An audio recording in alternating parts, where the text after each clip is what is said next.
Vamos a compartir la clase de nuestro amigo Iván. Buenos días, me llamo Iván y trabajo en el Comité Ético de Experimentación Animal de la Universidad de Barcelona. En el comité nos encargamos, entre otras cosas, de la revisión de proyectos y procedimientos en los cuales se van a utilizar animales de laboratorio. Antes de trabajar en el comité, estuve varios años trabajando en diferentes estabularios de la Universidad de Barcelona, así como estabularios de otros centros. Fue gracias al tiempo que pasé en estos estabularios que adquirí una gran cantidad de conocimientos y también pude ver diferentes maneras de trabajar. Por este motivo, con esta sesión que os voy a presentar ahora mismo, lo que pretendo es intentar transmitiros estos conocimientos en relación al ratón de laboratorio. Para ello, os voy a compartir la presentación que he hecho.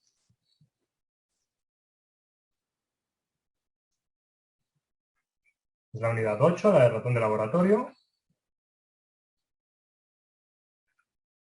Y en ella vamos a tratar diferentes temas. En primer lugar, hablaremos de las diferentes maneras de sujetar y manipular al ratón. Esto nos ayudará a posterior a realizar el marcaje de los animales que tengamos en una cubeta, lo que nos permitirá también poder identificarlos entre sí. Por otro lado, hablaremos sobre la reproducción de esta especie, así como la manera de diferenciar entre machos y hembras. Otro tema importante referente al ratón de laboratorio es su transporte entre centros, así como la aclimatación de a las nuevas condiciones del centro receptor. Finalmente, os explicaré algunas de las técnicas utilizadas para la administración de sustancias y extracción de muestras y finalmente terminaremos tratando los métodos más habituales de eutanasia.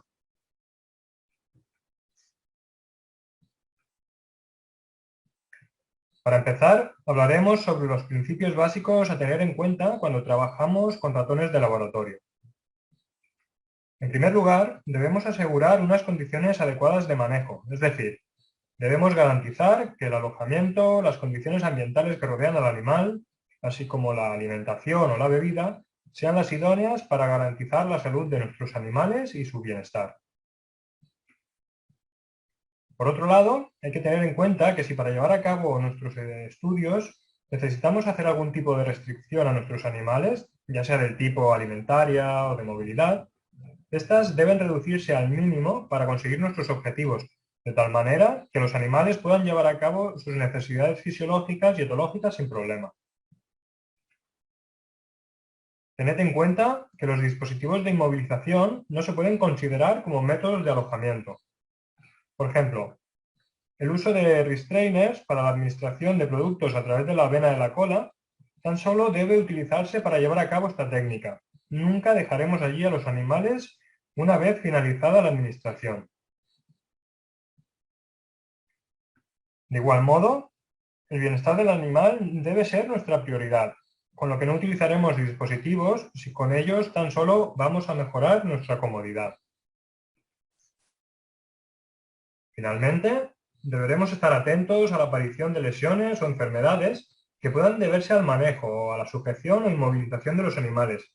Y en caso de que éstas aparezcan, deberemos considerar modificar los métodos de manejo, sujeción e inmovilización con el objetivo de hacer desaparecer estas lesiones buscando nuevamente mejorar el bienestar de nuestros animales.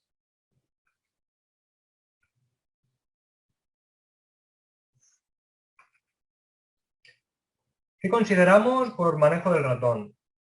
Son todas aquellas actuaciones que puedan afectar de manera directa o indirecta al bienestar y la salud de los animales, así como los diferentes índices reproductivos o hábitos de comportamiento de los mismos. En las siguientes diapositivas veremos cuáles son los diferentes factores que afectarán a nuestros animales. El buen manejo de los animales nos reportará beneficios tanto al animal como a nosotros mismos como manipuladores. En primer lugar, conseguiremos evitar lesiones en nuestros animales, así como reducir su estrés, lo que repercutirá en nuestros resultados de estudio, ya que serán mucho más fiables que los conseguidos con animales estresados, que presentarán alterados sus niveles de cortisol, por ejemplo. También supondrá una reducción en el riesgo de zoonosis entre el animal y el manipulador.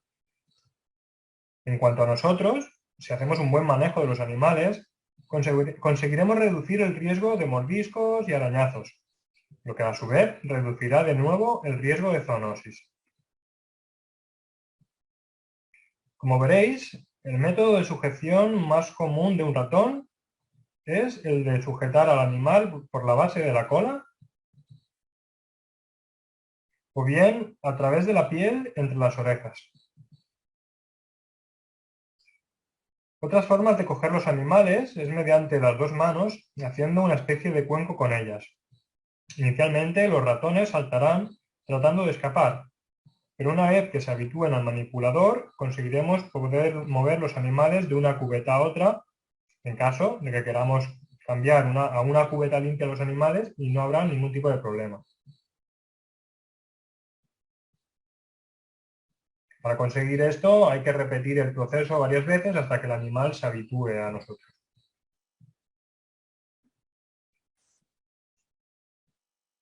La forma de coger los animales puede ser diferente para realizar una administración intraperitoneal, por ejemplo.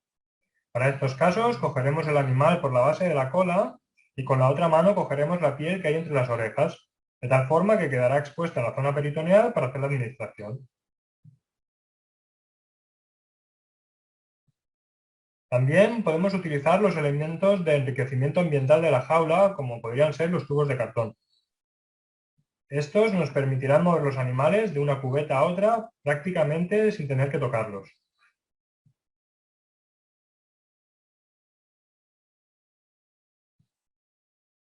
Esto será muy útil si tuviéramos que hacer estudios de comportamiento, ya que los animales estarían muy poco estresados y los resultados obtenidos serían más fiables.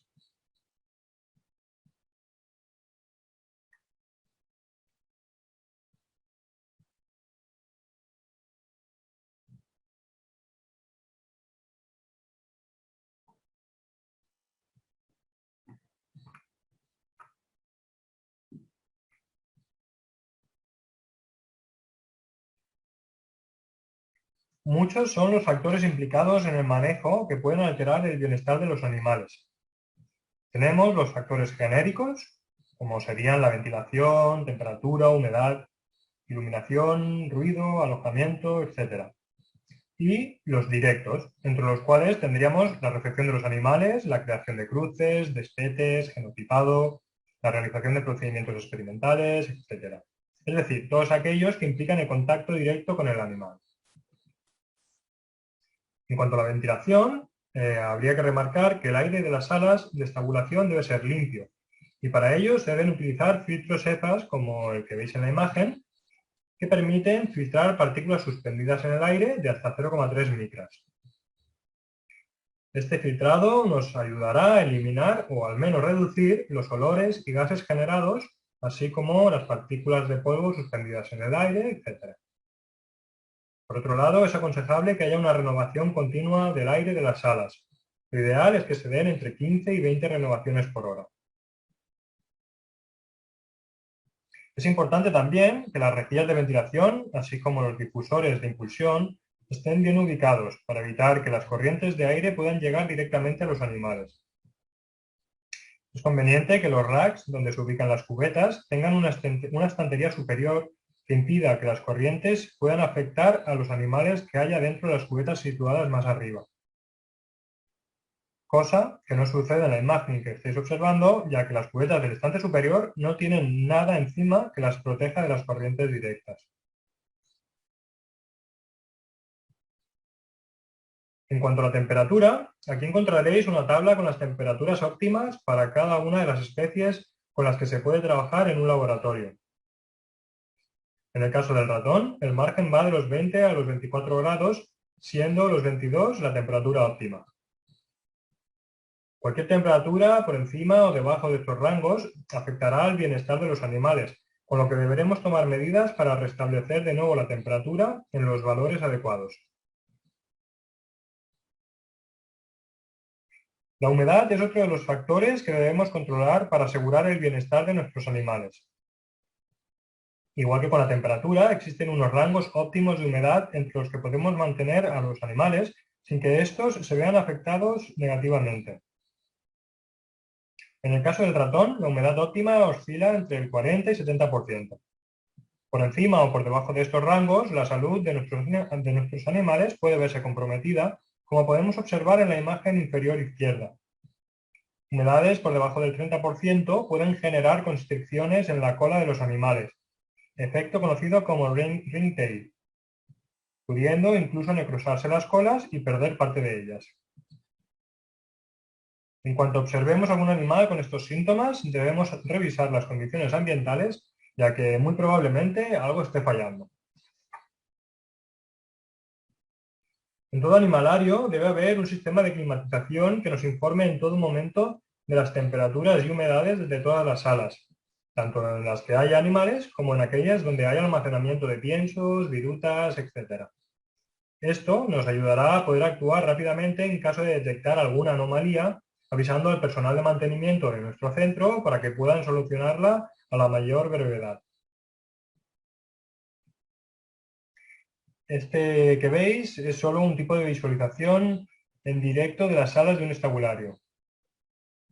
En verde nos muestra las salas que están dentro de los rangos establecidos para humedad y temperatura, y en azul aquellas que tienen alguno de los parámetros fuera de rango, ya sea la temperatura o la humedad. Aquí podéis ver uno de los dispositivos que se encarga de medir las temperaturas y humedades de las salas y a su vez de enviar los datos a nuestro ordenador para tener un registro diario, semanal, mensual e incluso anual para poder buscar, en caso necesario, incidencias que puedan estar afectando a nuestros animales y que no detectemos a simple vista.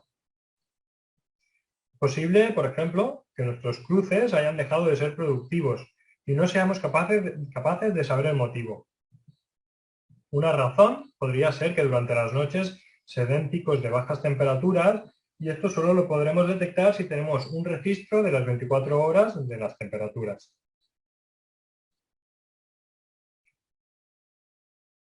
La luz tiene efectos sobre los seres vivos y tiene importantes consecuencias sobre muchas funciones vitales. Debe ser suficiente para llevar a cabo las tareas rutinarias oscilando entre los 300 y 500 lux medidos a 1 metro desde el techo de las salas.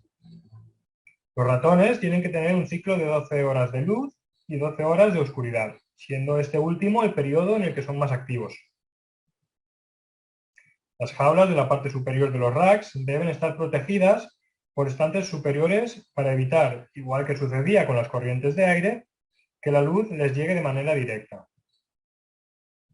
En muchos estabularios encontraréis que en las puertas de las salas donde hay animales hay como una especie de ventanita de color rojo. Esto está pensado sobre todo porque si necesitamos hacer una observación de la sala de los animales durante el periodo de oscuridad y queremos observarla desde fuera de la sala, la luz del pasillo no afectará a los ratones de dentro de la sala. Y esto se debe a que los ratones no son capaces de visualizar la luz roja. Es por este motivo que se ponen estas ventanitas de color rojo para evitar que la luz de fuera pueda afectar a los animales de dentro.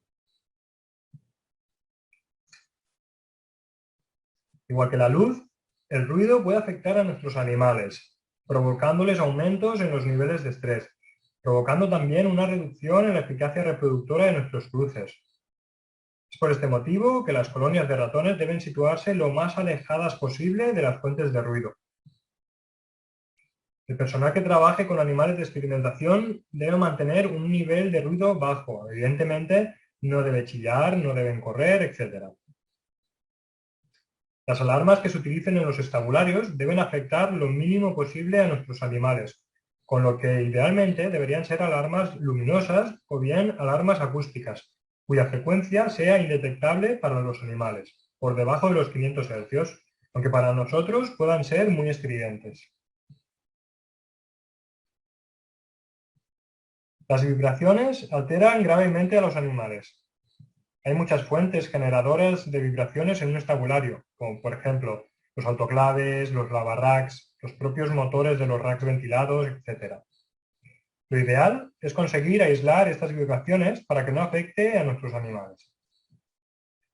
De igual modo que pasaba con los ruidos, las alteraciones en temperatura, en humedad o en iluminación, las vibraciones pueden provocar estrés en las madres y padres que forman un cruce, pueden provocar abortos, pueden provocar episodios de canibalismo, etc.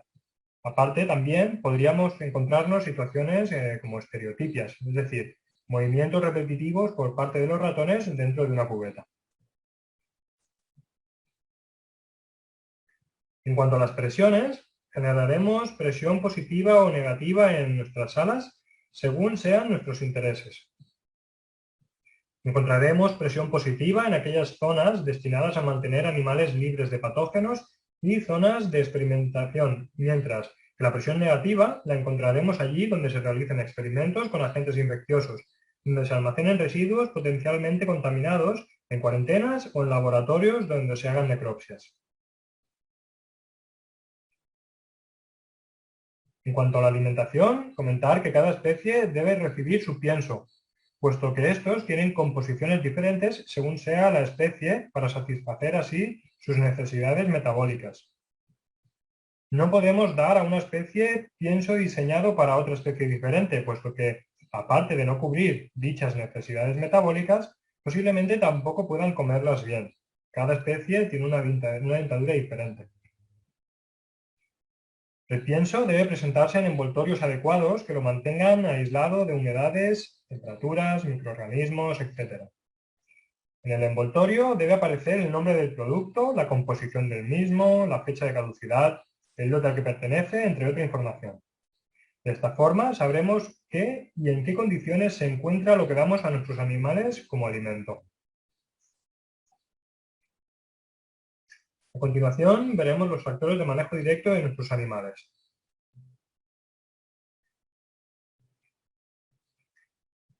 La inmovilización de los ratones puede hacerse de manera manual, o bien utilizando restrainers, cilindros, etc. También puede llevarse a cabo mediante anestésicos inhalantes, como sería el isoflurano. También se podrían inmovilizar administrando intraperitonealmente anestésicos como la combinación de ketamina y silacina, pero para ello, en primer lugar, habría que inmovilizar al ratón manualmente para poder hacer la administración de la anestesia. La inmovilización de los ratones puede ser manual, como podéis observar en las imágenes. Se pueden coger por la base de la cola, siempre facilitándole una base donde apoyarse, como por ejemplo la reja de las cubetas, nuestro antebrazo, etc. De esta manera no lo llevaremos suspendido en el aire de un lado a otro, puesto que esto les generaría dolor. Otra forma es sujetándolo con una mano por la base de la cola y con la otra mano cogiendo un pellizco de piel entre las dos orejas. Esto nos permitirá exponer su zona peritoneal en caso que quisiéramos observarla, o bien nos facilitaría la administración intraperitoneal de anestésicos, hormonas u otros productos. Otro tipo de inmovilización es mediante restrainers o bien cilindros. Los restrainers son muy útiles cuando queremos hacer administraciones de productos a través de la vena de la cola del ratón. Con ellos aseguramos que el animal no se mueva mientras administramos. Los inmovilizadores tienen agujeros por donde pueden respirar los animales mientras se hace la administración. Para evitar que los animales se hagan daño en el hocico, se puede poner un trozo de papel justo al fondo del restrainer para evitar que el contacto de la cara sea directamente contra una superficie tan dura. Por otro lado, tenemos la posibilidad de inmovilizar a los animales utilizando cilindros, como podrían ser los propios cilindros que utilizamos de enriquecimiento ambiental en las cubetas.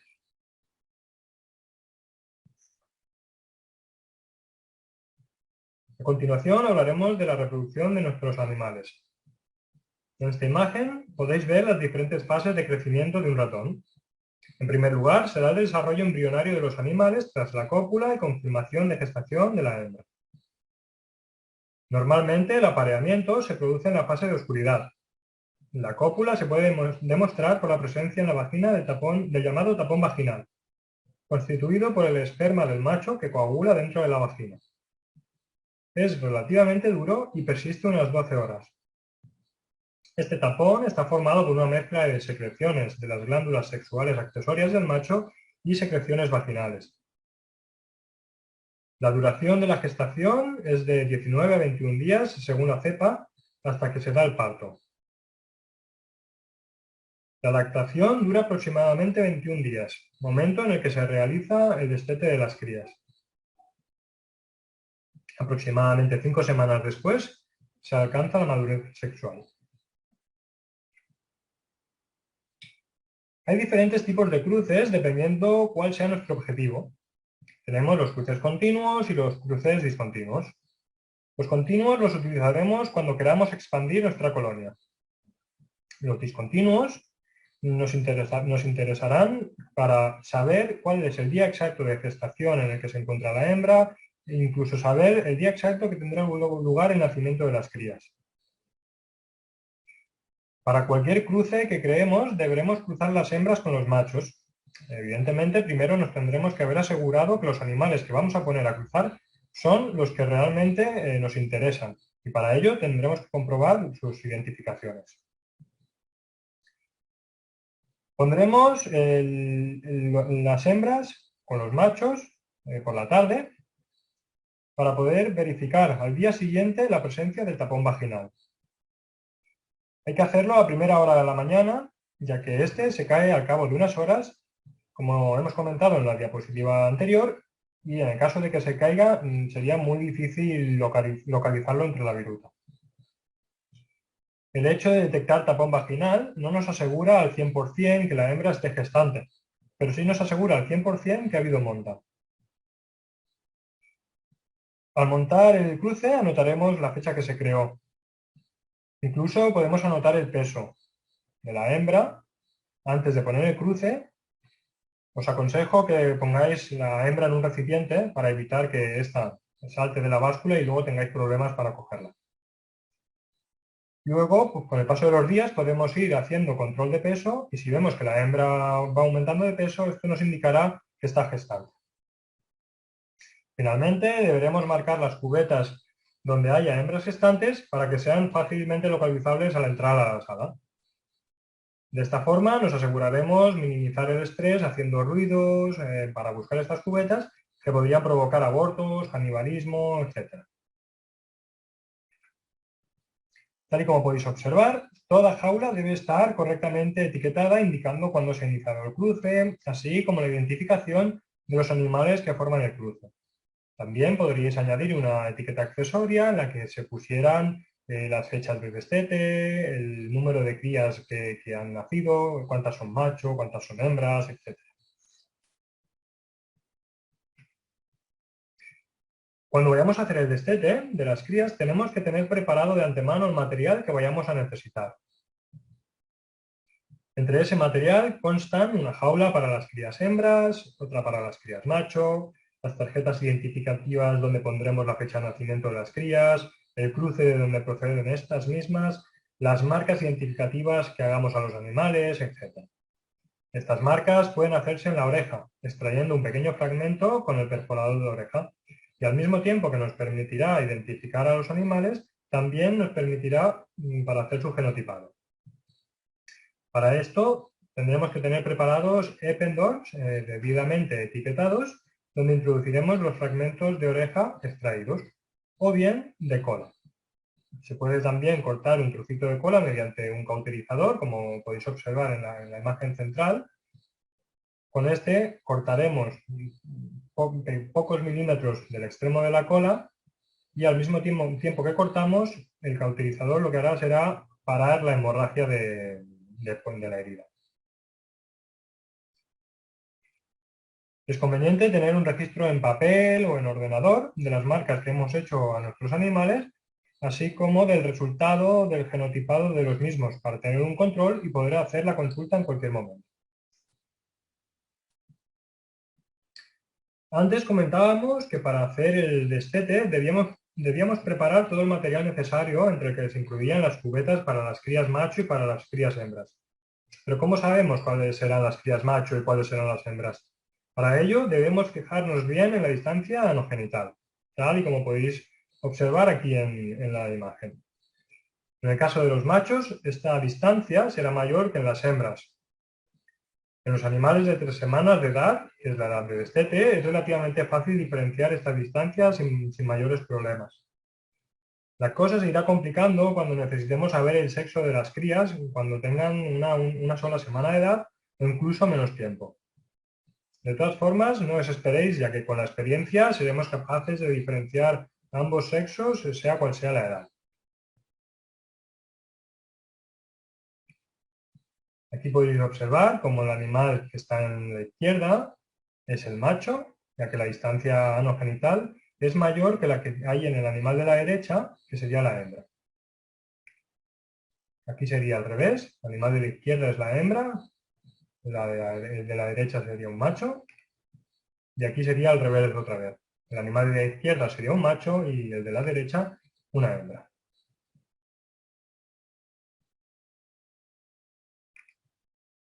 Una vez hecho el destete de las crías, nos aseguraremos que no ponemos más de 5 animales por jaula, para evitar superpoblación y estrés en los animales destetados.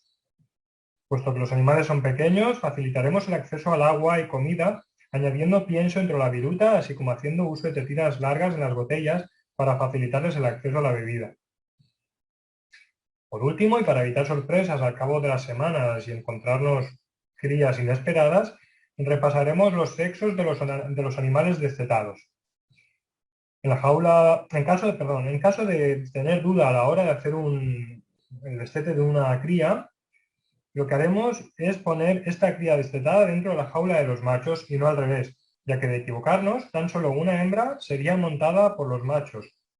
De hacerlo al revés, en caso de equivocarnos con el sexado de la cría y que ésta fuese un macho, si la hubiéramos puesto en la cubeta de las hembras, podría montar a todas las hembras de la cubeta.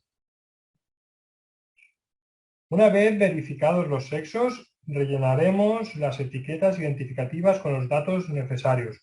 Número de animales, código de jaula, especie, cepa, sala, fecha de nacimiento, marca identificativa y cruce de origen.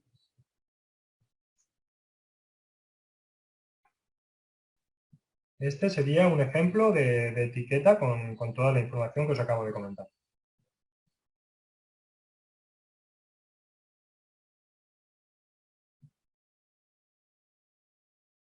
Son varios los sistemas que podemos utilizar para marcar y luego identificar a nuestros animales.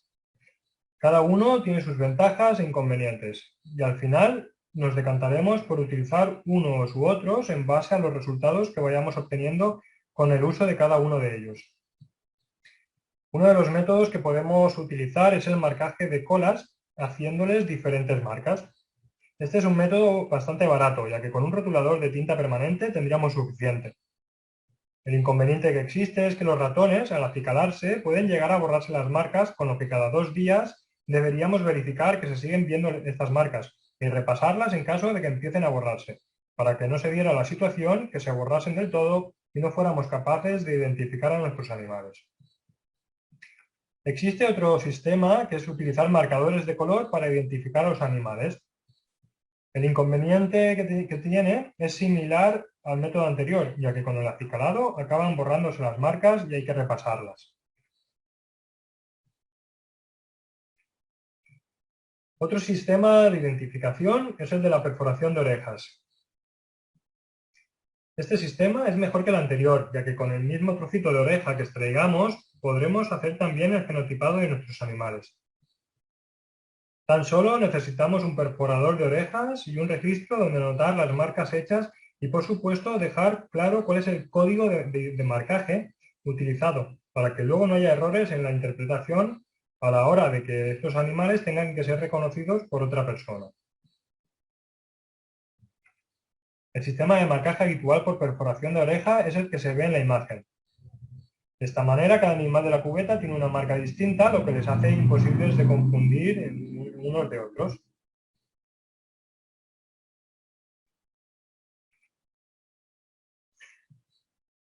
Aquí podéis ver la manera de sujetar al animal para hacer el marcaje de la oreja. También podéis observar que hay diferentes tipos de marcadores. Evidentemente es indiferente utilizar uno u otro.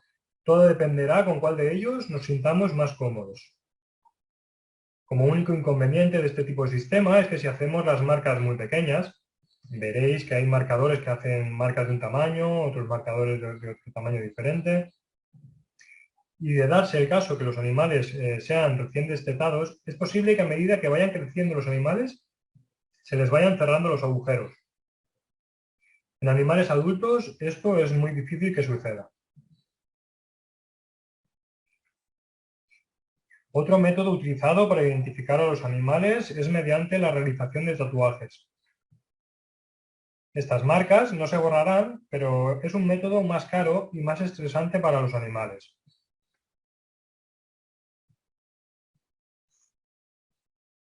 El uso de grapas en las orejas es otro buen método para identificar a nuestros animales, ya que cada grapa lleva un número diferente. El problema de este sistema es que las grapas son muy grandes en proporción con el tamaño de la cabeza y esto hace que les pueda llegar a ser incómodo para llevarlos y moverse. Otro problema que puede existir es que si por accidente dos ratones de una misma cubeta se quitan las grapas, no sabremos quién es quién. Evidentemente, este método es más caro ya que debemos comprar las grapas y el aparato para ponerlas. Para terminar con los sistemas de marcaje, podríamos hablar sobre el uso de chips. Estos son muy pequeños, como podéis observar en la imagen, aptos para poner en ratones. Se suelen poner justo bajo la piel que queda entre las orejas en dirección a la cola. Y luego tan solo tendríamos que pasar sobre ellos un lector de chips para localizar el animal que nos interesa. Este es un método caro, ya que tenemos que comprar los chips y el lector de chips. En ocasiones se pueden extraer los chips una vez se hace la eutanasia del animal para poder reutilizarlos en futuras ocasiones.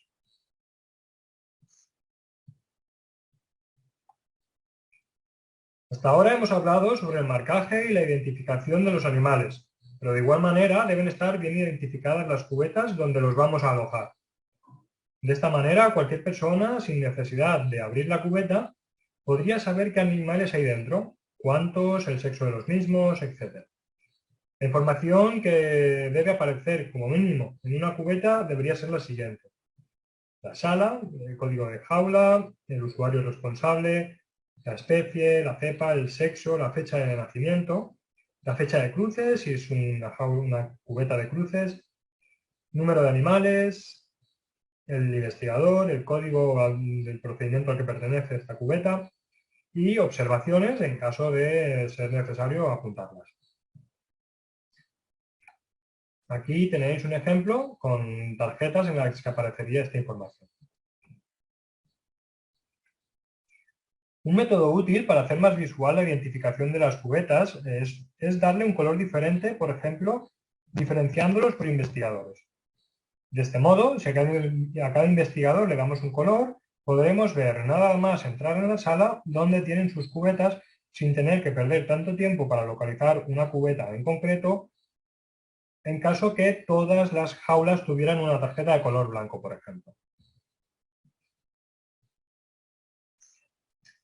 Tal y como veis aquí, nada más entrar en la sala, encontraríamos cubetas con tarjetas de color verde. Estas pertenecerían a un mismo investigador. Luego, en la zona central, hay otras cubetas que pertenecen a otro grupo de investigación con etiquetas blancas y un cuadrado rojo. Las combinaciones de colores son aleatorias a vuestro gusto. Pero de esta manera lo que sí que os facilitaría y sería la localización de cubetas por grupos. Hay otros sistemas de identificación de cubetas, como lo que podéis ver en la imagen. Aparte de las tarjetas identificativas con la información sobre los animales, estas tarjetas que podéis observar aquí nos dan información extra sobre las jaulas. Por ejemplo, en aquellas cubetas que haya cruces en marcha, podemos poner una etiqueta de un color determinado que ponga cruce. O bien, en aquellas cubetas que haya crías próximas al destete, podemos añadir una etiqueta que indique destete. De esta forma no tendremos que estar abriendo y cerrando continuamente las cubetas de cruces para ver si tenemos que destetar a las crías que hay adentro. De esta forma, como hemos dicho con anterioridad, reduciremos el estrés, reduciremos las probabilidades de que se dé canibalismo, o bien que las madres no atiendan a las crías, etc. Otras tarjetas pueden servirnos para indicar que dentro de las cubetas los animales están sometidos a dietas o bien que el agua tiene algún tipo de tratamiento, como por ejemplo antibiótico, etc. También podríamos utilizar algunas etiquetas que nos indicasen que dentro de esa cubeta hay animales enfermos y que requieren de algún cuidado especial.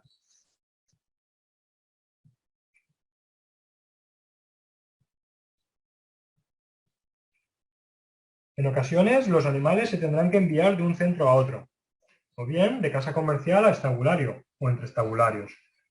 Cuando esto se dé, es posible que los animales que se envíen tengan sus propias marcas o bien que no estén marcados. En el primer caso, si están marcados, las cajas de transporte deberían llevar también la identificación de los animales que hay dentro y aparte un documento en el que aparezca la distribución de los mismos y sus marcas. Idealmente, la caja de transporte debería acompañarse con otro documento que sería el código de marcaje de los animales, para que la persona que los reciba no tenga dudas a la hora de identificarlos. En caso que los animales no presenten marcas, la caja de transporte deberá indicar el número de animales que transporta, así como un documento en el que se indique el lote al que pertenece la caja y el número de animales que hay en la caja de transporte de ese lote. Aquí podéis observar una hoja que acompaña a una caja de transporte, donde aparece toda la información relativa a lo que hay dentro de la caja de transporte. Como podéis observar, se indica que hay una única caja de transporte dividida en 3 compartimentos y se nos indica el número o el código del animal que hay dentro de cada compartimento. También se informa sobre las líneas de los animales, el sexo, la marca identificativa hecha en las orejas, incluso en este caso añaden el color de los animales, la fecha de nacimiento de los mismos y la sala de origen del centro que los envía. Es muy importante una identificación con total claridad y sin dar lugar a ningún tipo de mala interpretación, tanto de los animales si están marcados como de las cajas de transporte. En todo transporte de animales entre centros, como comentábamos, debe adjuntarse una hoja en la que se registre la información del centro de origen, la información del centro que va a recibir los animales, así como las características principales de los mismos y también el certificado sanitario. Esto es importante para que en caso de incidencia durante el transporte se pueda localizar rápidamente al personal implicado en el envío, así como el que tenía previsto recibir los animales.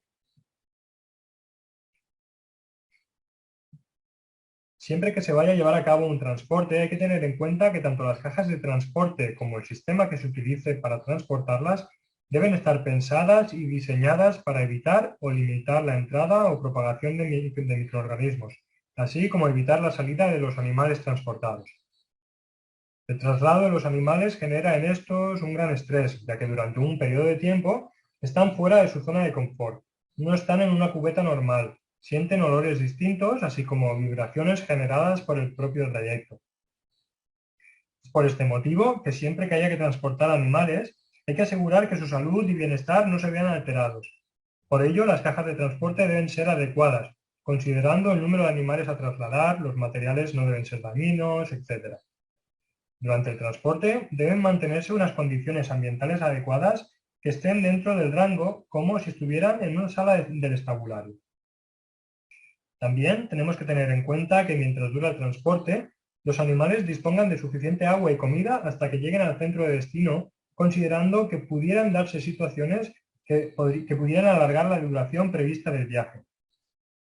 Siempre que se vaya a hacer un traslado de animales, hay que organizarlo con antelación para evitar problemas que puedan hacer que los animales tengan que estar más tiempo del debido en las cajas de transporte. Por supuesto, tendremos en cuenta el número de animales que pondremos en las cajas de transporte de igual forma que lo haríamos cuando los estabulamos en las cubetas de nuestro animalario. Por supuesto, también, acompañando a los animales, irá la documentación necesaria tal y como comentábamos en la imagen anterior.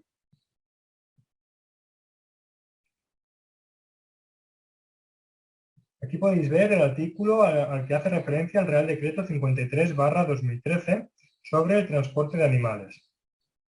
No entraremos en detalle ya que podéis acceder a él a través de Internet.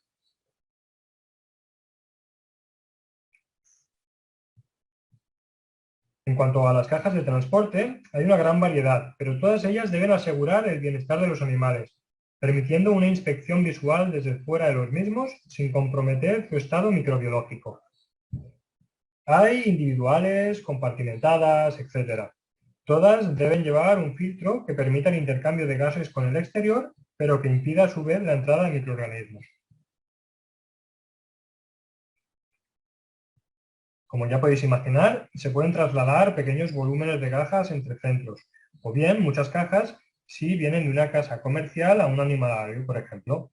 En base al volumen se utilizarán unos medios u otros de transporte.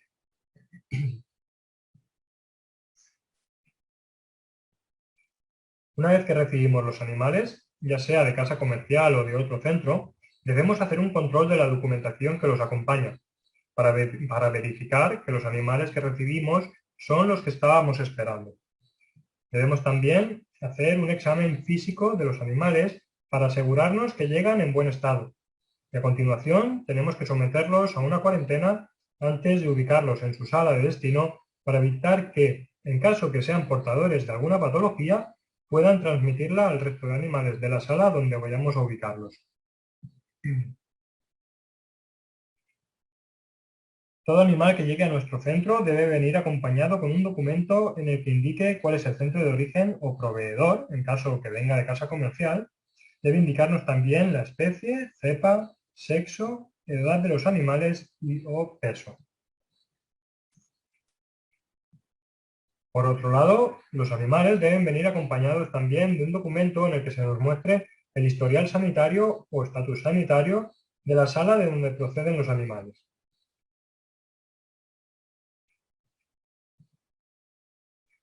En cuanto al examen físico de los animales, debemos tener en consideración tanto el aspecto del animal, es decir, observar si hay presencia de lesiones, mirar el aspecto del pelo y la piel, ver si presentan secreciones a nivel ocular, nasal, asegurarnos que las extremidades y abdomen presenten un aspecto normal, etc. Y también debemos observar el comportamiento de los animales dentro de la jaula, si se mueven con normalidad, si el ritmo de respiración no está alterado, si responde de manera adecuada a los distintos estímulos como podrían ser la huida a la hora de intentar cogerlos por la cola, etc. Por otro lado, tenemos que fijarnos también en la cubeta, como por ejemplo, si la viruta está limpia o encharcada en orina, si las paredes de la cubeta están limpias o bien hay heces enganchadas, si el volumen de agua en los biberones es el normal o apenas disminuye. O lo mismo para la comida. Hay que ver si el pienso puesto en el comedero va disminuyendo o bien se mantiene. También habría que controlar el aspecto y cantidad de las heces, ya que éstas también nos darán valiosa información del estado de los animales, considerando si hay pocas, si son líquidas, etc. El que los animales sean sometidos a un periodo de cuarentena es un proceso estándar por el que deberían pasar todos los animales que lleguen a nuestro centro, independientemente si vienen de otro centro o de casa comercial. La cuarentena consiste en la separación o aislamiento de los animales durante un periodo de tiempo determinado, con la finalidad de prevenir la diseminación de enfermedades.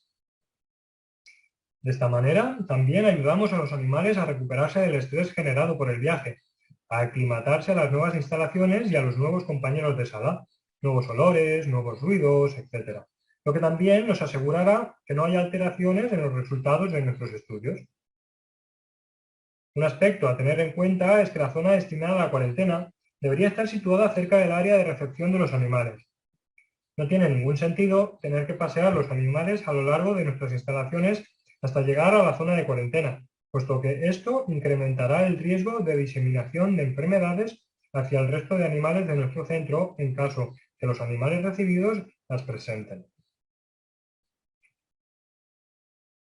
El tiempo que durará la cuarentena será variable en base a la especie animal, el origen de procedencia, el estado en el que se encuentren los animales o según se sospeche que puedan presentar alguna enfermedad, entre otros factores.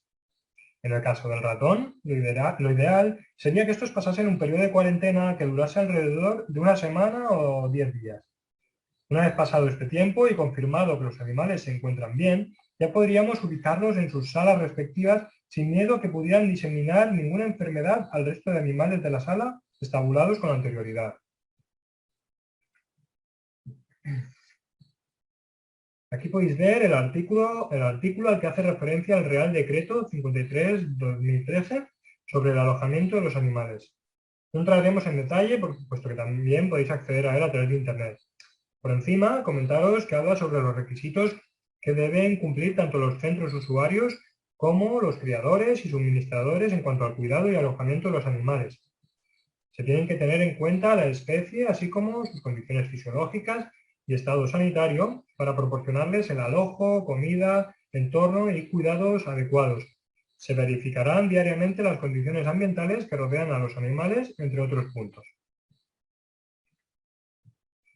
De igual modo, en el Real Decreto podréis encontrar las dimensiones de las cubetas, donde estarán estabulados los animales. Aquí podéis ver las dimensiones de las jaulas para los ratones.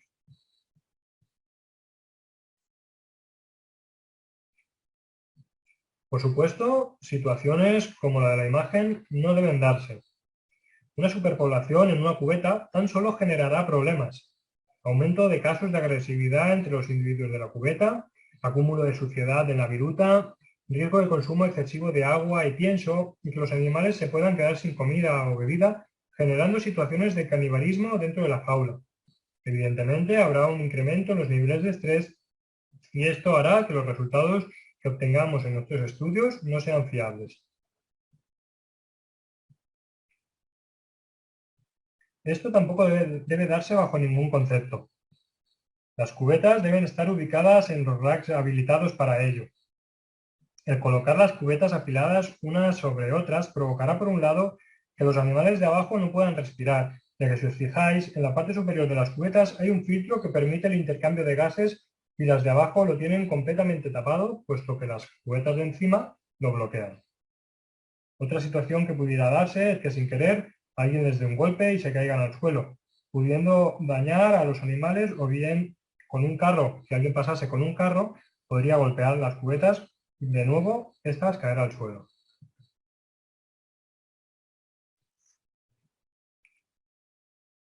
Para terminar con este apartado, que trata sobre el alojamiento, os quisiera comentar que siempre hay que proporcionar enriquecimiento ambiental a los animales.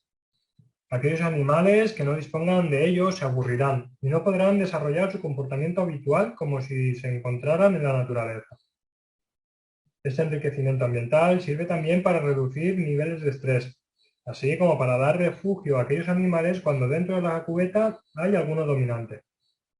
Hay gran variedad de elementos de enriquecimiento, como podéis observar. Hay tubos de cartón, iglús, tuberías, etc.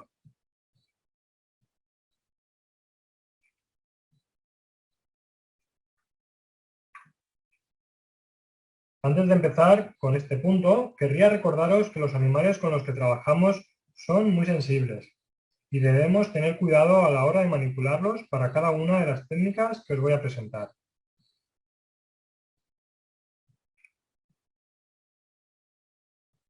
En la mayoría de los estudios con ratones necesitaremos administrar productos o bien extraer muestras para analizar la evolución de nuestro experimento y para poder sacar conclusiones al final del mismo.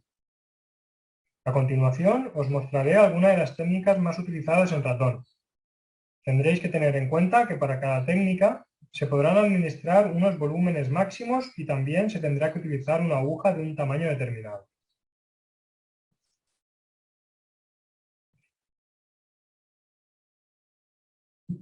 Una de las técnicas más utilizadas es la administración intraperitoneal. Con esta técnica podremos administrar anestesia, hormonas y otros productos. Ahora veréis la forma de hacerlo.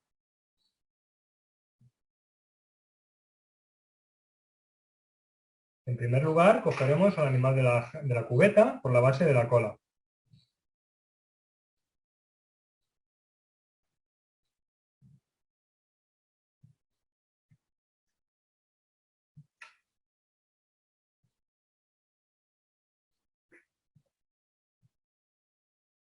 Lo apoyaremos sobre la base de la reja para que pueda agarrarse y con nuestra mano seguiremos manteniendo al animal por la cola.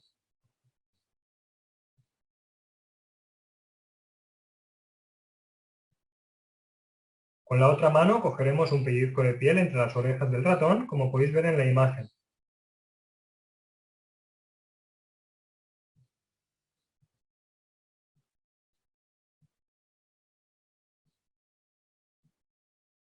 A continuación, levantaremos el animal y esconderemos la cola del ratón con el meñique de la mano que sujeta al animal por la piel de entre las orejas. Ahora tenemos expuesta la zona peritoneal, con lo que ya podremos hacer la administración con la mano que nos quedará libre. Esta la haremos en cualquiera de los dos lados, siempre con un ángulo de 45 grados. Antes de administrar el producto, comprobaremos que no hemos pinchado ningún vaso sanguíneo y una vez verificado que no aparece sangre en la jeringa, podremos hacer la administración. Fijaos que no hace falta introducir completamente la aguja, que hay que evitar pinchar justo en la zona del pezón, ya que es una zona sensible. Administraremos poco a poco el contenido y luego retiraremos la aguja. Acto seguido, devolveremos al animal cuidadosamente la cubeta y verificaremos que se encuentra en perfecto estado. Es importante tener los animales identificados para saber a cuál de ellos hemos hecho la administración.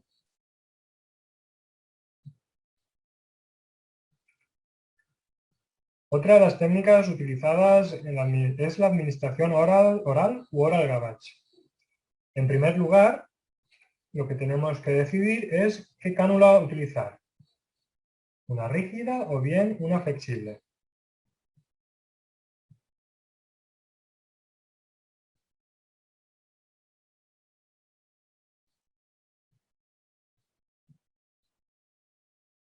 Con las flexibles se reduce el riesgo de dañar el esófago y es la que utilizan en este vídeo. Otro aspecto a tener en cuenta es la longitud de la cánula.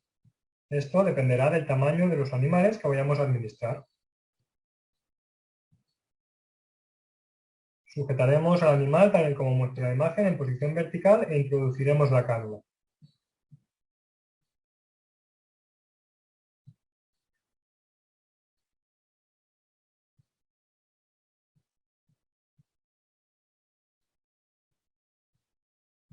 La cánula debe entrar sin resistencia y debe caer prácticamente por su propio peso.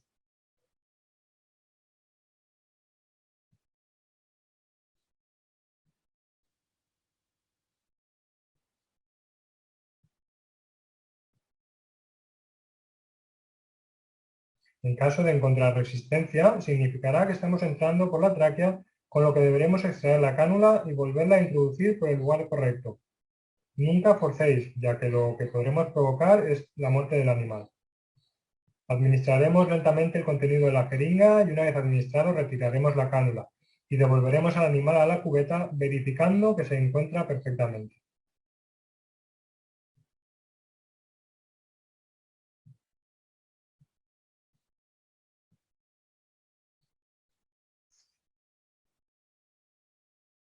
A continuación, tenemos la administración subcutánea. Tal y como veréis, se puede hacer por dos vías. Bien por el flanco del animal o bien bajo la piel entre las orejas. Como siempre, en primer lugar, cogeremos al animal de la cubeta por la base de la cola y lo apoyaremos sobre la base de la reja para que pueda agarrarse.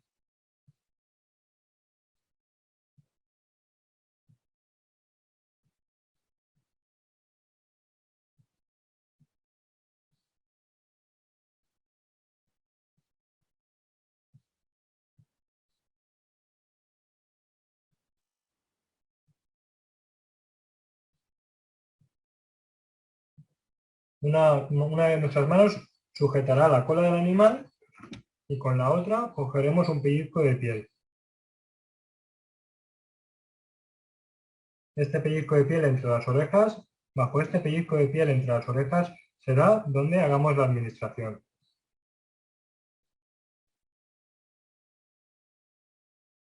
Tendremos que ser cuidadosos para no pincharnos a nosotros mismos y administraremos el producto despacio. Una vez hecha la administración, devolveremos al animal a la cubeta.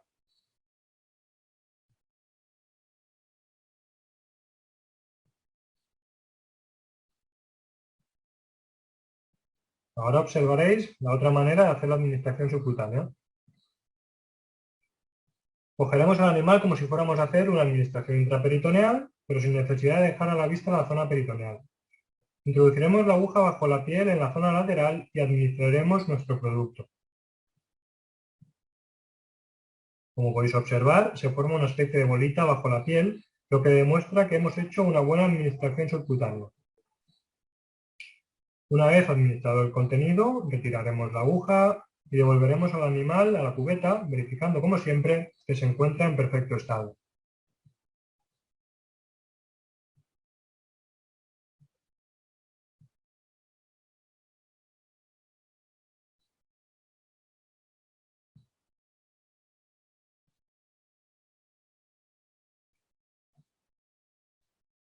Otra forma de administrar productos es a través de la administración intradérmica. La administración es más superficial que la subcutánea, como podéis ver en las imágenes. En caso de trabajar con ratones nude, sin pelo, o bien habiendo rasurado previamente la zona de administración de nuestros animales, podremos incluso ver la aguja a través de la piel. Y una vez hecha la administración, veremos cómo se forma una pequeña bolita bajo la piel, lo que nos indica de nuevo que hemos hecho una correcta administración. Igual que en el resto de administraciones, al devolver el animal a la cubeta, verificaremos que se encuentran en buen estado.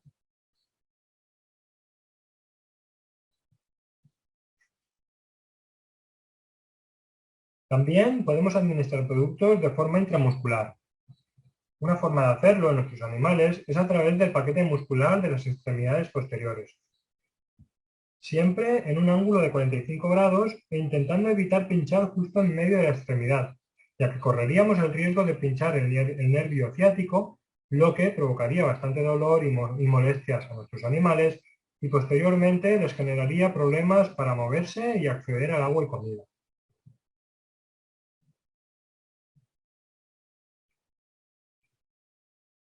A continuación tenemos la administración intravenosa a través de la vena de la cola. Para ello, cogeremos el animal de la cubeta y lo introduciremos en un restrainer para inmovilizarlo. Hay quien prefiere anestesiar los animales para llevar a cabo esta técnica, pero no es realmente necesario. En caso de no anestesiarlos, les evitaríamos un pinchazo y el tener que gastar productos anestésicos, que a fin y al cabo lo que nos está haciendo es incrementar el coste de nuestro proyecto.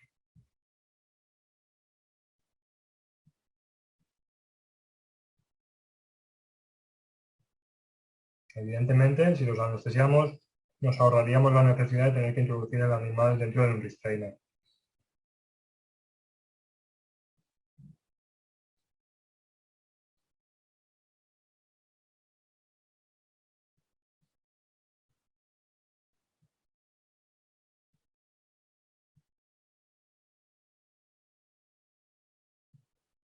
Bien, una vez que tenemos el animal dentro del restrainer, hay que vasodilatar la vena para que nos sea más fácil localizarlo. Para ello, podemos utilizar una lámpara de infrarrojos o bien un recipiente con agua caliente, como se puede observar en el vídeo. A continuación, procederemos con la administración de nuestro producto a través de las venas laterales. Estas venas se verán más fácilmente en animales albinos, pero en animales pigmentados nos será más difícil localizarlas.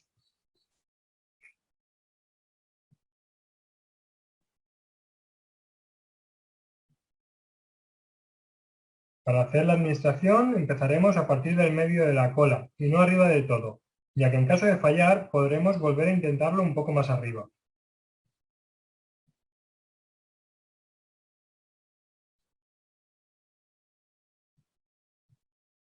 Para conseguir una buena administración debemos poner la cola recta e introducir la aguja lo más paralela posible a la cola. Cuando hagamos la administración, si estamos dentro de la vena, apenas tenemos que notar resistencia. En caso de notar resistencia, significará que estamos fuera de la vena y se formará un halo blanco bajo la piel de la cola, lo que indicará que la administración ha sido errónea. Una vez hecha correctamente la administración, sacaremos la aguja de la vena, aplicaremos presión en el punto de administración del producto para parar la hemorragia y finalmente, al llevar el animal a la cubeta, nos aseguraremos que se encuentra en perfecto estado.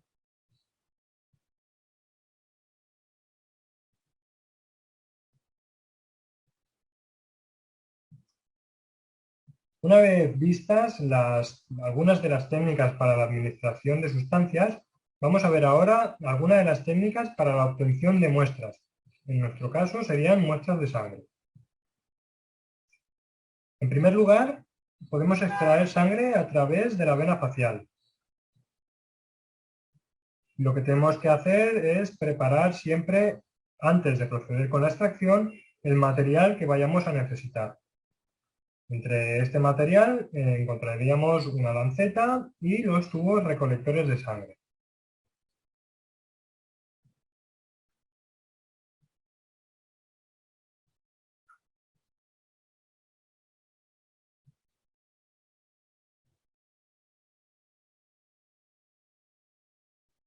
Una vez que esté todo el material preparado, cogeremos al animal de la cubeta y lo inmovilizaremos de manera similar a como lo hacemos para las administraciones intraperitoneales. A continuación, deberemos localizar el lugar exacto donde pincharemos para extraer la muestra de sangre. En los animales albinos, como podéis observar, es relativamente fácil, ya que podremos tomar como referencia un pequeño remolino que se forma en los laterales de la cara del ratón. Una vez localizado este punto, nuestro pinchazo será un poco más arriba y en dirección a la oreja. En los animales pigmentados cuesta más ver este punto de referencia.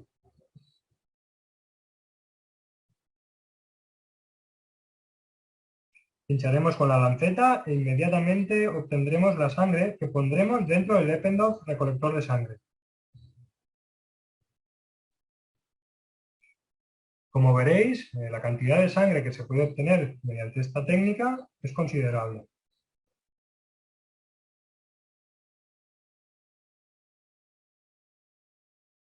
Una vez recogida la sangre de interés, aplicaremos presión sobre la herida para parar la hemorragia y a continuación devolveremos el animal a la cubeta asegurándonos de que está en buen estado.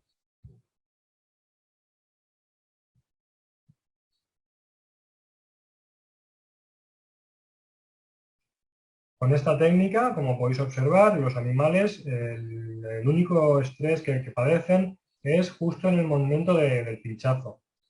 Luego prácticamente no se mueven.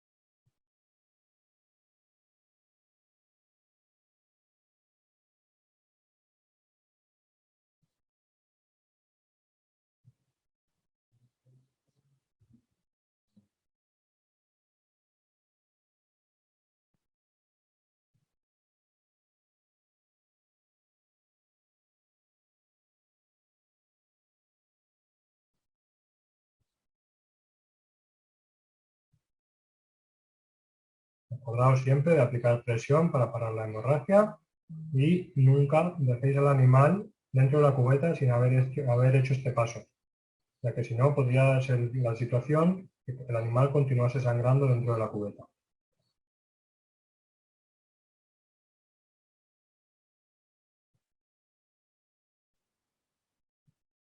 Una vez obtenida la sangre, taparemos nuestro Eppendorf, debidamente rotulado, y habríamos acabado con la extracción.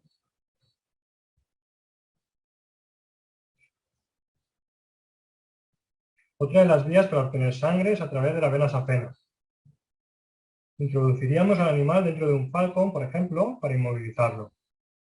Este falcón debe tener un orificio en la parte posterior para que el animal pueda respirar. Extraeríamos una de las extremidades posteriores para realizar el pinchazo que nos daría la muestra de sangre. Una vez recogida la sangre, aplicaríamos presión en el lugar del pinchazo para parar la hemorragia y devolveríamos el animal a la cubeta verificando que se encuentra en perfecto estado. Recordad que para manipular los animales de laboratorio hay que hacer uso de guantes, cosa que no sucede en estas imágenes.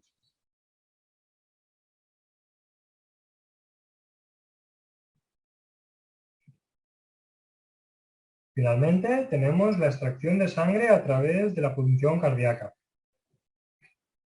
Esta técnica es muy dolorosa, con lo que se debe hacer siempre con el animal anestesiado, inconsciente, y también es considerada una técnica a punto final, con lo que inmediatamente después de la extracción hay que eutanasiar a nuestro animal.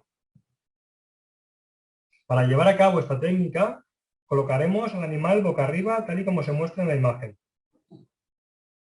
Cogeremos un poco de aire con nuestra jeringa y a continuación localizaremos con nuestros dedos el chifoides del animal.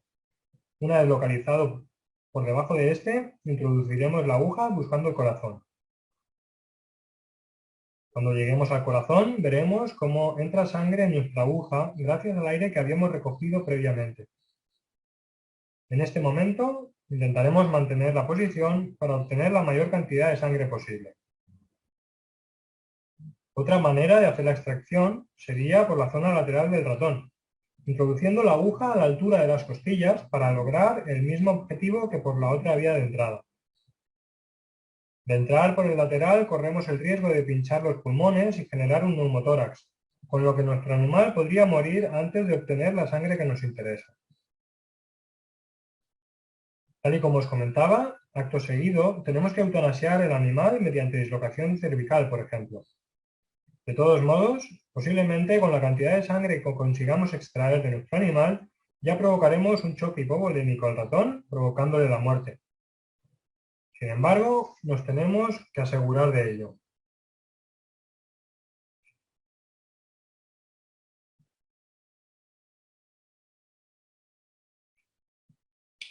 Para terminar, hablaremos de la eutanasia de los animales. Esta debe llevarse a cabo, por ejemplo, cuando en una cubeta encontramos animales en mal estado y para evitar que sufran, si después de aplicarles otras medidas, como por ejemplo la administración de analgésicos, no mejoran, o bien cuando hemos terminado con un estudio. La eutanasia de los animales se realizará con el menor dolor, sufrimiento y angustia posibles por una persona capacitada. Por otro lado, debe requerir la mínima inmovilización, evitar el excitamiento y debe minimizar el miedo y el estrés del animal. Debe ser fiable e irreversible, fácil de realizar y segura para el personal que la lleva a cabo. Como podéis observar, hay diferentes métodos de eutanasia según sea la especie con la que estemos trabajando. Los métodos de eutanasia utilizados con los ratones pueden ser dislocación cervical, cámara de CO2, decapitación, sobredosis de anestesia, pentobarbital, etc.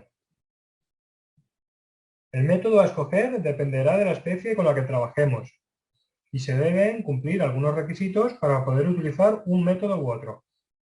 Por ejemplo, en el caso de los roedores, se podrán eutanasiar mediante dióxido de carbono liberando siempre el gas de manera paulatina, pero nunca si tenemos que eutanasiar fetos de roedores o roedores neonatos, ya que esta eutanasia requerirá otra técnica.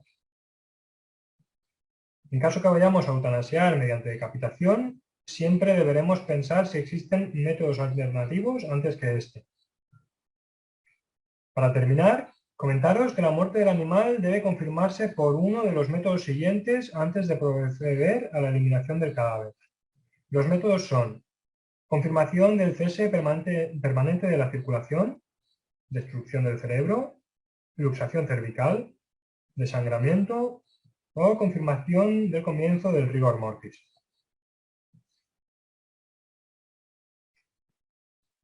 Y hasta aquí esta sesión. Muchas gracias por vuestra atención y espero que haya sido de vuestro agrado. Si tuvierais cualquier duda, podéis enviarme un correo a la dirección que aparece en pantalla y os responderé a la mayor brevedad. Muchas gracias. Muy bien, vamos a empezar. ¿En qué parte se recomienda hacer la inoculación intraperitoneal? ¿En la zona ventral izquierda o derecha? Es una pregunta que siempre surge a partir de la anatomía de nuestros ratones y en general si nos fijamos, si hacemos alguna necropsia, vamos a ver que el ciego en general está del lado izquierdo, ¿sí? Pero no siempre está ahí. Y dependiendo si es un animal obeso o una hembra preñada, vamos a tener que tener mucho más cuidado, ¿sí? No hay un lado preferido, hay un cuidado que hay que tener, ¿sí? Si los animales son obesos, en general va a haber grasa ventral y si no tenemos en cuenta eso, nuestro inóculo va a quedar en grasa, por ejemplo, ¿sí? Y por lo tanto, la biodisponibilidad de esa sustancia va a demorar un poco más, ¿sí? Por otro lado, si es una hembra que está preñada y necesitamos administrar, por ejemplo, una hormona o lo que sea, vamos a tener en cuenta que tienen 2 cuernos uterinos que van a estar los fetos alojados ahí, entonces quizás de la línea alba moverse unos milímetros, ¿sí? Entonces eso dependerá de la situación de cada animal. Lo que se recomienda en animales que no están preñados, que no son obesos, puede ser del lado izquierdo, puede ser del lado derecho, siempre teniendo en cuenta que la longitud de la aguja es importante.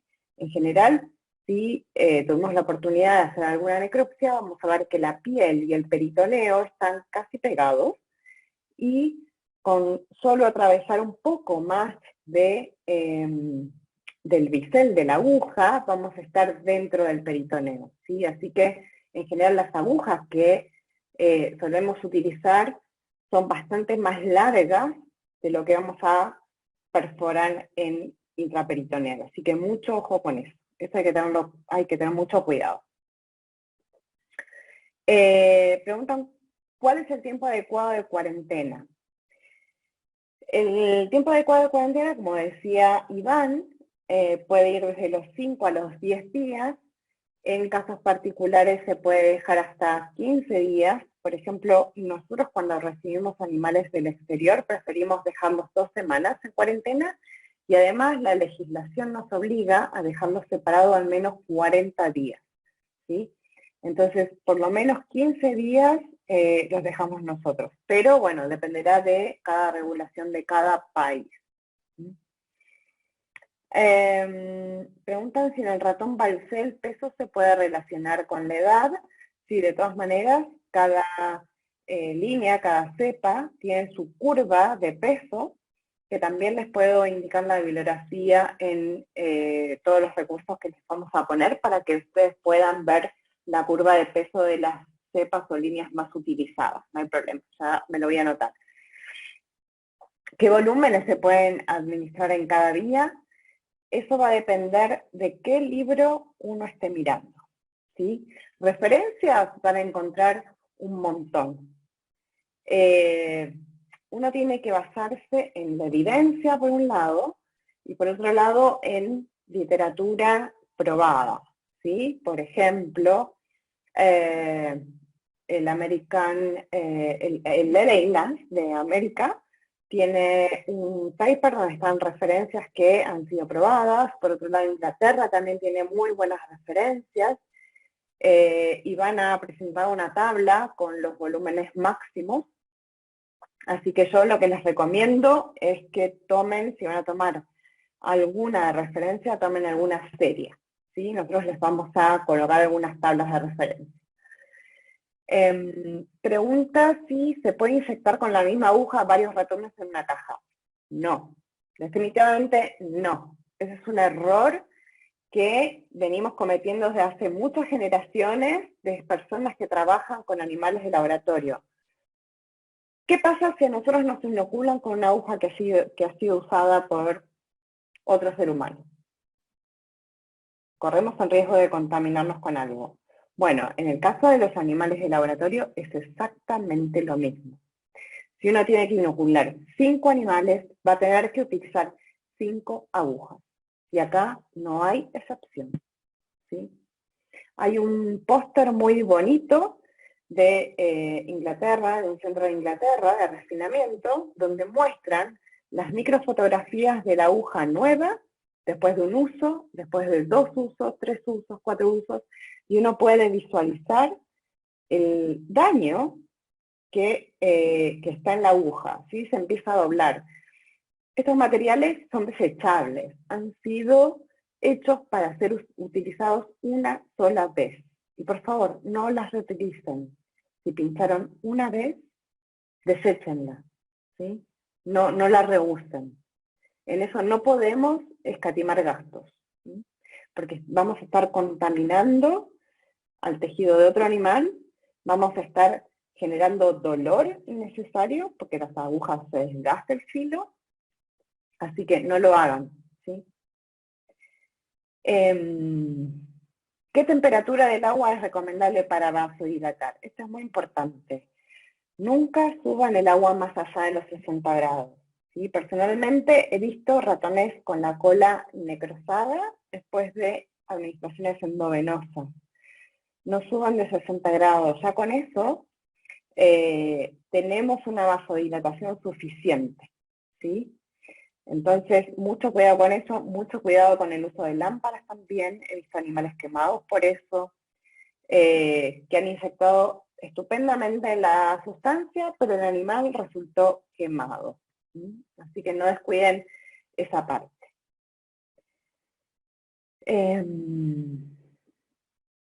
La reposición de fluidos en animales que son sangrados, eso es muy importante. Si nosotros, por ejemplo, tomamos una muestra de 300 microlitros de un ratón, lo cual es mucho, es más allá de lo permitido, por ejemplo, nos pasamos, porque quizás nosotros cuando punzamos la vena submaxilar, que mostraba Iván, en esa técnica quizás se nos van 1 o 2 gotas de más, y esos ya son cerca de 30, 40 microlitros, que para un ratón puede ser vida o muerte, ¿sí? En ese caso, nosotros tenemos que reponer esos fluidos. ¿Cómo lo hacemos? Podemos utilizar el suero glucosado, podemos usar, mejor que el suero glucosado, es la solución de Ringer lactato, alguna solución que contenga electrolitos. Lo más básico es la solución fisiológica que tiene cloruro de sodio. ¿Cómo lo vamos a hacer? Lo podemos administrar en vía subcutánea o intraperitoneal. Siempre tenemos que tener en cuenta la temperatura de ese fluido que estamos inyectando. Nunca debe ser frío. Siempre por lo menos a temperatura ambiente, y si es factible, yo lo que hacía me ponía tubos Eppendorf en un bolsillo para tenerlos calentitos, y en el momento de reponer fluidos, los colocaba ya tibios, ¿sí? Eso es importante. ¿En qué volumen? Generalmente siempre hago el 2 por o 3 por, ¿sí? Si retiro una muestra de 300 microlitros, porque me pasé, supongamos, bueno, a ese animal le voy a dar al menos 600 microlitros de suero glucosado o alguna solución que contenga electrolitos, ¿sí? Lo puedo administrar en subcutáneo, repartido en varios sitios, puede ser. Le van a quedar globos, digamos, de la solución. Eso está bien, porque la biodisponibilidad de esa sustancia va a ser en forma más lenta que si la administro intraperitoneal, donde la absorción es más rápida, ¿sí?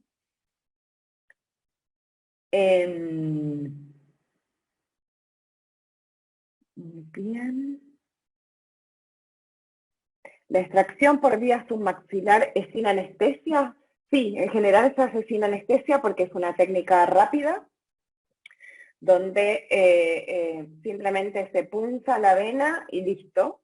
Generalmente uno prefiere hacerlo sin anestesia porque generaría más estrés en los animales la recuperación de la anestesia, y esto práctica, ¿sí? Acá no hay ningún secreto, es práctica, nada más. Si necesitan practicar, les recomiendo practicar con animales que recién han sido eutanasiados, primero para ver dónde punzar muy bien, y cuando estén un poquito más seguros, con animales que vayan a ser sometidos a eutanasia, ¿sí? Tengan cuidado con esta técnica porque puede causar mucho daño si no está bien realizada. Puede incluso presentarse un sangramiento de oídos o sangre por vía nasal, porque a pesar de lo que uno piensa, bueno, es una venita, no, pero es un vaso bastante importante que lleva bastante volumen, ¿sí? Y de hecho cuesta bastante hacerle hemostasia, tarda bastante en parar el sangrado. Así que si lo hacen, presionen bien con una gasa estéril seca, ¿sí? Nunca con etanol o con algún líquido, siempre seca cuando hacen hemostasia. ¿Cuál es el método de eutanasia para ratones neonatos? Bueno, hay varios métodos, ¿sí? Puede ser anestesia por sobredosis de barbitúrico, por ejemplo, ketamina, celacina, se puede administrar intraperitoneal.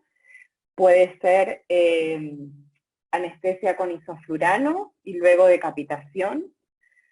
Siempre es preferible anestesiarlos primero, ¿sí? O decapitación directamente, eso también, pero todo dependerá de la aprobación del comité de ética. También les vamos a dejar en las referencias bibliográficas la guía de métodos recomendados por la APMA, que es la Asociación de Medicina Veterinaria de América, donde dice específicamente cuál es el método más adecuado. No hay uno solo, son varios, porque dependiendo del escenario experimental, uno va a tener que decidir cuál es el mejor en cada caso, ¿sí?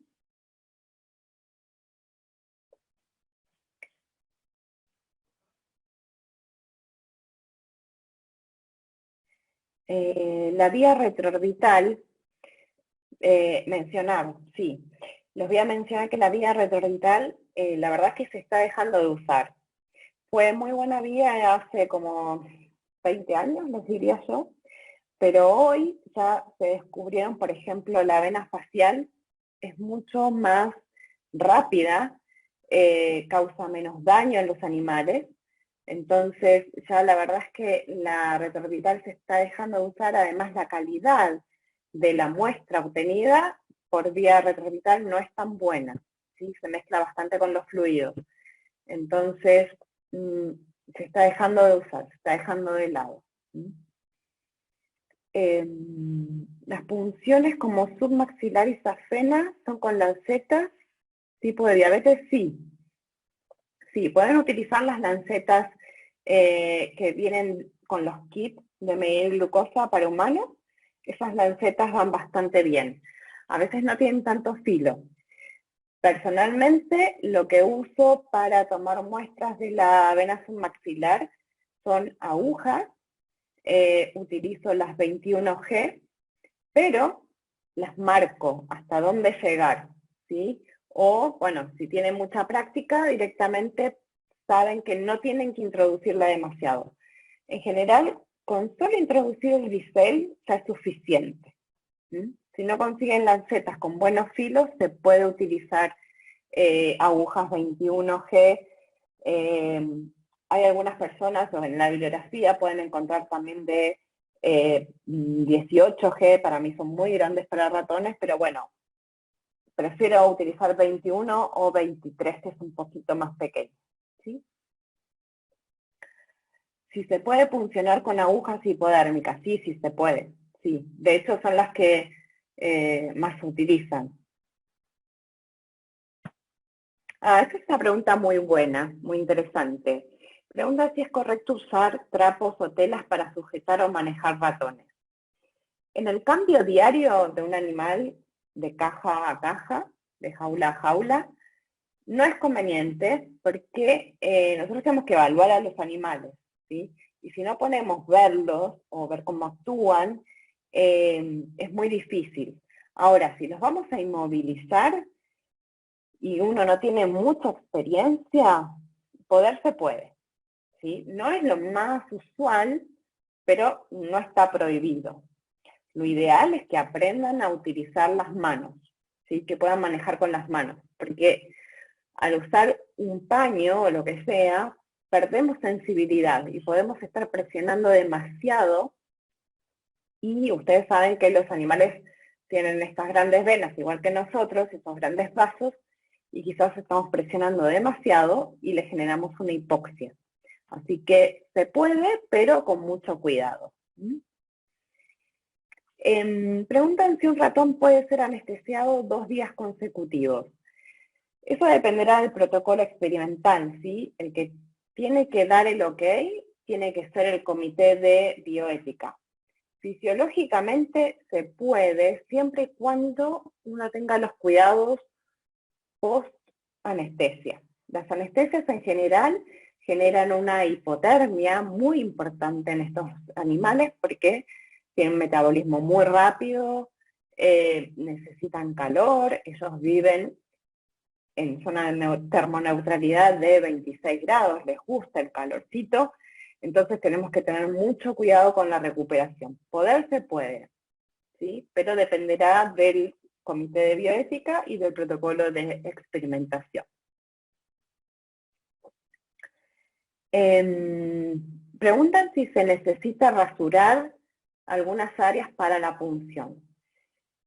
En los ratones, la única técnica que es recomendable rasurar es para administrar intradérmico, porque uno necesita bien ver la pápula, como mostraba Iván, de la sustancia que administra, ¿sí? Necesita ver la burbujita que queda. El resto de técnicas, bueno, la safena también, sí, es recomendable, un poquito, ¿sí? Para todo el resto de técnicas, la verdad es que no.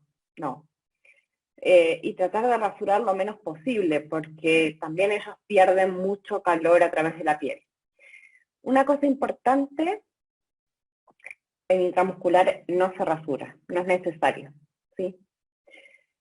Una cosa muy importante, cuando vayan a administrar y vayan a desinfectar la zona, no mojen todo el animal, porque eso también les genera hipotermia y les cuesta mucho salir de ese estado.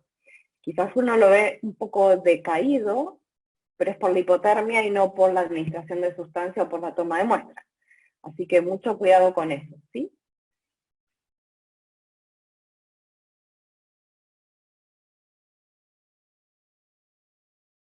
Muy bien, yo creo que no hay más preguntas. Si alguien tiene alguna más, yo encantada de responderla.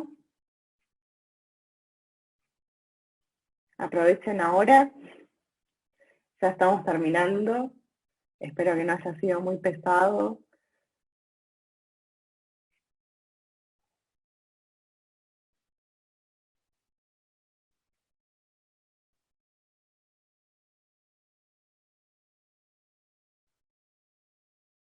Aquí hay una que me quedó perdida. Nos cuentan que utilizan ratones suizos, albinos, de 16 a 20 gramos. Sin embargo, la inoculación intravenosa se dificulta por la vena tan pequeña. Utilizan alcohol para inducir la vasodilatación y les podría recomendar que vasodilaten con agua tibia antes, más que con el alcohol, que genera una vasoconstricción, ¿sí? Además de la vasodilatación genera frío. Entonces quizás les sea más fácil con un falcón con agua tibiecita. Sí, también algo importante que comentábamos, cuando agarramos con un paño perdemos sensibilidad, pero con la mano también, ojo, no presionar demasiado la piel del cuello, del dorso, porque también podemos generar una hipoxia en los animales, ¿sí? Y se pueden morir, ¿sí? Cantidad de gotas o microlitros para extracción submaxilar. Eso va en función del peso del animal, ¿sí? Nosotros podemos extraer una sola vez hasta el 10%, ¿sí? de la volemia una sola vez. En general se recomienda solo el 1%, ¿sí? Con 1%. Entonces, en función del peso del animal, vas a tener que sacar cuántos microlitros le vas a poder sacar, ¿sí? No sé de qué animales estamos hablando, ¿sí? Pero en general toleran bien animales hasta 100 microlitros, ¿sí? 100 microlitros, no más de eso, porque depende también de la línea, la cepa. La verdad es que es muy difícil generalizar el volumen de sangre que podemos extraer. Hay que ver la línea, la cepa, el estado de salud de los animales, la edad, ¿sí? Qué protocolo están sujetos. en C57. Bueno, si son normales y pesan, por ejemplo, 25 gramos, el 1% son 25 microlitros. ¿Sí? Nada más. Eso es lo mejor. Si es posible, 25 microlitros sería así como lo máximo en un día, ¿sí? Pero yo les voy a dejar de todas maneras unas tablas muy buenas que en función del peso del animal, cuánto necesitan de sangre, con qué frecuencia, entonces pueden hacer las cuentas muy fácil. Yo siempre que puedo no le saco más de 25 microlitros, ¿sí? Me ha pasado con protocolos que a veces tengo que sacar un poquito más, pero siempre acuérdense, tengan los fluidos ahí listos en el bolsillo, en el pendor, calentitos para utilizar, ¿sí? Los animales se recuperan bastante bien si nos pasamos 1 o 2 gotas. Yo midiendo el volumen de cada gota de su maxilar que me había pasado, son como 12 microlitros más o menos, eso es bastante. Pero bueno, depende también la punción, es muy difícil medir, ¿sí? Pero acuérdense, si se pasan, siempre es fluido. Y si no se pasan, también les viene bien, ¿sí? Si pueden, administrenlo. El animal se va a recuperar muchísimo mejor. Acuérdense de darles calor también, ¿sí? Fundamental. Muy bien. Creo que hasta aquí vamos a dejar. Les doy muchísimas gracias por estar ahí, aguantar hasta el final. Y ya les vamos a dejar toda la bibliografía en el Google Drive, se los prometemos. Bueno, Mica, muchísimas gracias. Muchísimas gracias a todos por acompañarnos el día de hoy. Gracias por estar con nosotros aquí las 3 horas. El grupo no ha disminuido. Y entonces, pues seguimos, ¿verdad? Empezamos ahora con cada especie y les recuerdo que el sábado tenemos nuestra siguiente cita a las 8 de la mañana con el módulo de la rata de laboratorio. Así que por favor les pedimos que estén pendientes y recuerden que todas las grabaciones se suben a la plataforma de YouTube, entonces las pueden ver cuantas veces necesiten y cuantas veces sea necesario. Igual tienen nuestros contactos, si tienen alguna duda, comentario, pues pueden hacerlo llegar a nosotros con facilidad, que estamos para poderlos apoyar en este proceso, ¿verdad? Muchísimas gracias, Mica, otra vez por todo el apoyo, por toda la gestión y todo lo demás. Doctor, muchísimas gracias. Y gracias a todos por acompañarnos el día de hoy. Espero que hayan aprendido mucho, como aprendí yo también bastante, y reforzado conocimientos. Entonces, que tengan muy feliz noche y nos vemos el sábado. Entonces, muchísimas gracias a todos. Que pasen feliz noche. Adiós. Muchas gracias. Adiós.